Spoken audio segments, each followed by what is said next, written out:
dire que je suis particulièrement heureux aujourd'hui d'avoir pu inaugurer pour la 7e fois la semaine de la langue espagnole au Royaume du Maroc, qui est le produit conjoint des 14 ambassades hispanophones qui se trouvent au Royaume du Maroc, y inclut la Guinée équatoriale.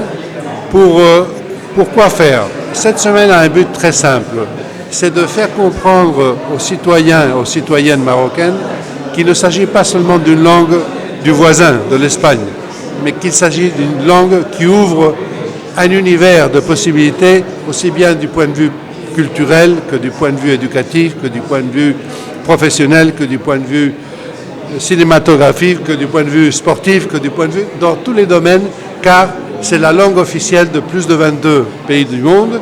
La deuxième langue la plus importante en termes de nombre de personnes qui la parlent comme langue maternelle après le chinois, le mandarin.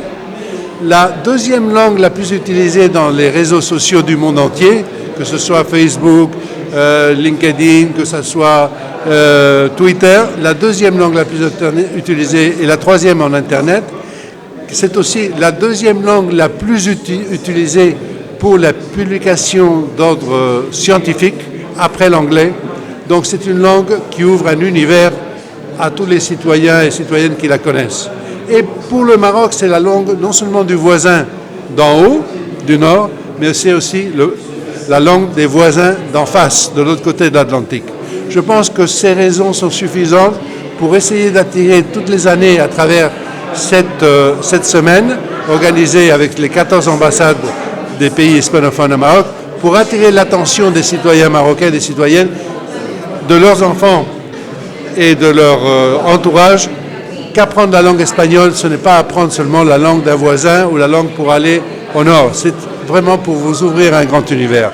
Et je remercie aujourd'hui les autorités marocaines qui sont venues nous accompagner, en particulier le conseiller de Sa Majesté le Roi, M. Omar Aziman, et les autorités qui sont venues avec lui, pour mettre vraiment en exergue cette réalité.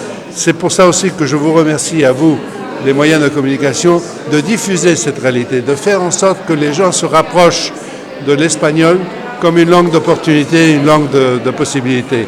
Et que par ce biais, toutes les possibilités de développement ultérieur, personnel et comme pays du Maroc, soient aussi en présence ou avec l'espagnol, qui a été dans l'histoire du Maroc toujours une langue présente, comme langue du pays voisin qu'elle est, mais qui est aussi une langue du futur, une langue de l'avenir. Car, comme vous l'avez vu, et ça a été expliqué, ce n'est pas seulement le Mexique qui est le plus grand pays qui parle l'espagnol, ou la Colombie, c'est aussi que, même aux États-Unis, la langue espagnole a un nombre de personnes qui l'a comme langue maternelle chaque fois plus grand. C'est une langue qui a une capacité de futur, de déploiement de futur extraordinaire. C'est un honneur pour moi de participer à cette semaine. C'est une fête de la langue que nous parlons dans plusieurs pays, en Espagne, en Amérique latine, aussi en Afrique, quelques pays, et même au Maroc. Et c'est aussi une occasion de souligner un des éléments qui nous rapproche entre l'Amérique latine, l'Espagne et autres pays, avec le Maroc. C'est très important de souligner ça.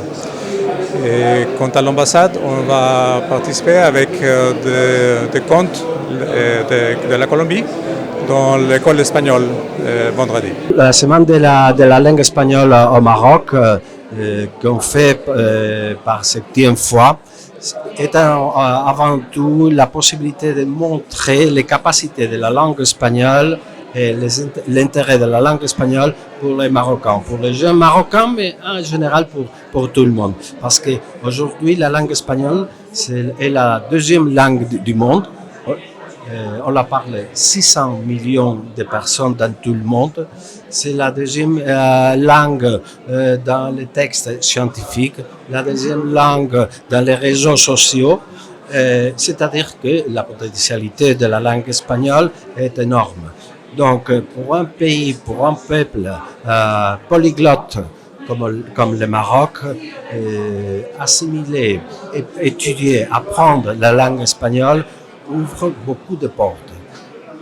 vers l'Europe, c'est le cas de l'Espagne, vers l'Amérique latine, mais même vers les États-Unis, parce que l'espagnol est aussi la deuxième langue aux États-Unis maintenant.